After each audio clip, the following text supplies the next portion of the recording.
آپ صلی اللہ علیہ وسلم کا مرتبہ ہم بیان کرتے ہوئے کہتے ہیں کہ وہ انسان نہیں تھے، وہ تو ایک نور تھے، وہ ہم اپنے آپ سے کیسے ان کو ملا سکتے ہیں؟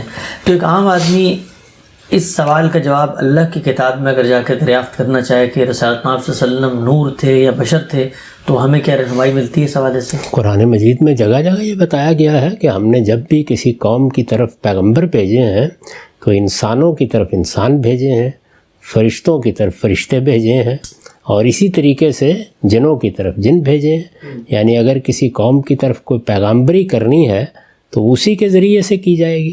تو اللہ تعالیٰ نے تو جگہ جگہ یہ بات بتائی، اور پھر رسالت میں آپ صلی اللہ علیہ وسلم سے یہ کہا کہ کل انما انا بشر مثلکم یوحی الیہ، یعنی میں تمہاری طرح ایک انسان ہوں۔ یہ تمہاری طرح کا مطلب مرتبے میں تمہاری طرح نہیں ہے، بلکہ بشریت کے لحاظ سے، یعنی جیسے ہم انسان ہیں، رسالت میں آپ صلی اللہ علیہ وسلم بھی انسان تھے۔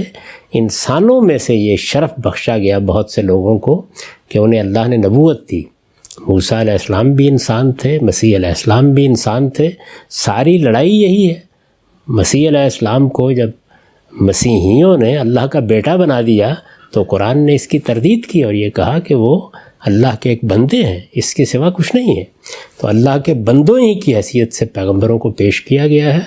باقی رہ گئی یہ بات کہ ہماری طرح، تو ہم تو سب ایک دوسرے کی طرح نہیں ہیں۔ کسی کو کوئی فضیلتیں حاصل ہیں، کسی کو کوئی صلاحیتیں حاصل ہیں، کسی کو اللہ تعالیٰ نے ایسی چیزیں دی ہیں کہ جو دوسروں کے لیے بہت قابل رشک ہو جاتی ہیں۔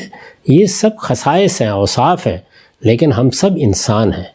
تو رسالت میں آپ صلی اللہ علیہ وسلم بھی انسانوں کے لیے باعث شرف ہوئے۔ آپ انسانیت کا کہ گل سرسبد ہیں، تو آپ انسان کی حیثیت سے پیغمبر بنائے گئے، اور آپ کا اصل شرف یہ ہے کہ اللہ نے آپ کو پیغمبر بنایا، خاتم النبیین بنایا، رحمت للعالمین بنایا، اور اب قیامت تک کے لیے آپ ہی دین کا ماخذ ہیں۔ یہ باتیں ہیں جو اللہ تعالیٰ کی کتاب میں آپ کے لیے بیان کی گئی۔